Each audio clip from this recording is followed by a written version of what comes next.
Why should we hire you? Por que nós deveríamos te contratar? Aqui você meio que tem que dar um motivo para a empresa, né? Você tem que explicar por que você seria útil para a empresa. Qual que seria a diferença ali nas atividades que você iria exercer para a empresa? No que isso ia beneficiar a empresa, tá? Então, esse que é o intuito dessa pergunta. Então, por exemplo, because I intend to contribute to the company in the best ways possible, using all my knowledge and experience. Então, aqui, porque eu pretendo contribuir com a empresa nas melhores maneiras possíveis, usando todo o meu conhecimento e experiência. Esse aqui é um exemplo de resposta que vocês podem utilizar. Então, aqui mostra o quê? A sua proatividade, mostra que você realmente está disposto, está disposta a estar ali, né, para a empresa, a realmente prestar o seu serviço, dar o seu melhor e usando, claro, todo o seu conhecimento e experiência, né? De repente, se você já tem experiência na área ou se você já estudou bastante sobre isso aqui é válido falar, tá bom? Então, eu vou repetir aqui novamente para vocês treinarem a pronúncia. Because I intend to contribute to the company. Então, aqui nós temos um falso cognato, tá? Intend, na verdade, é você pretender, né? No sentido de você ter a intenção, tá?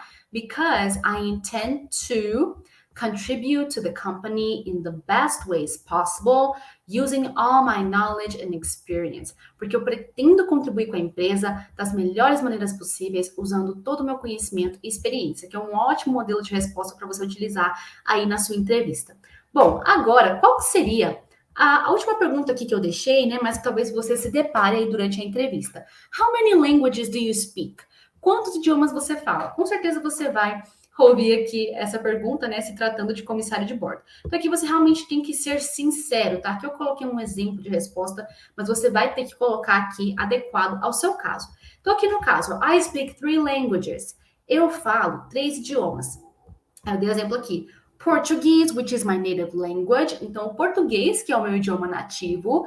English and Spanish, inglês e espanhol. Então, aqui eu dei o exemplo de uma pessoa que fala 3 línguas, e aí é interessante você destacar em qual língua que você é nativo. No caso, eu acredito que a maioria de vocês aqui é português, né? Então, por exemplo, I speak 3 languages, Portuguese, which is my native language, ok? A sua língua, o seu idioma, né, nativo é my native language. Outra forma que você poderia colocar também é mother tongue, que é, digamos assim, a sua língua mãe, né? Então, eu também poderia colocar aqui, por exemplo, Portuguese, which is my mother tongue, que seria aí sua língua nativa, English and Spanish. Mas aqui, gente, vocês têm que ser sinceros, tá? Se você ainda não é fluente no inglês, não coloque que você já fala inglês. Você vai colocar, você vai falar aí qual que é o seu nível no inglês, tá bom? Então, você vai falar, por exemplo, vamos supor que você tá no nível intermediário de inglês. Como é que ficaria a resposta? Você não colocaria tipo assim, speak English. Porque quando você fala speak English, dá a entender que você já realmente está fluente, já tem um bom nível de comunicação, tá? Mas você precisa ser sincero, até porque no dia a dia da profissão, né, você sabe que você vai ter que provar ali que você sabe mesmo. Então é melhor você responder com sinceridade, tá? Então você poderia colocar, vamos supor que você só fala português e um pouquinho de inglês, né?